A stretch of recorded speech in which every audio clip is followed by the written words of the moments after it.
యోహాను సువార్త 3వ అధ్యాయములో నికోదేముతో ఆయన మాట్లాడినదంతా ఒకడు క్రొత్తగా జన్మించాలి అన్న యొక్క విషయము ఏదైతే ఉందో, ఫిజికల్ బర్త్ గురించి నేను మాట్లాడటం లేదు, స్పిరిచువల్ బర్త్ గురించే నేను మాట్లాడుతూ ఉన్నాను అని ఆత్మ సంబంధమైన జన్మను గూర్చి నికోదేముతో యేసుక్రీస్తు వివరించాడే కానీ ఆత్మనే కంటుంది, శరీరము శరీరాన్నే కంటుంది, శరీరం ఆత్మను కనడం కుదరదు.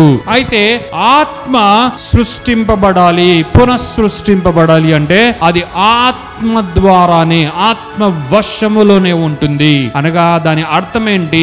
నీలో తిరిగి జన్మించుట అన్న అనుభవం కలగాలి అంటే ఇది దేవుని యొక్క ఆత్మ సంబంధమైన కార్యము కాబట్టి దేవుని యొక్క ఆత్మ చేతనే ఆత్మ సంబంధముగా నీలో జరిగేడు ఒక వినూత్నమైన కార్యం.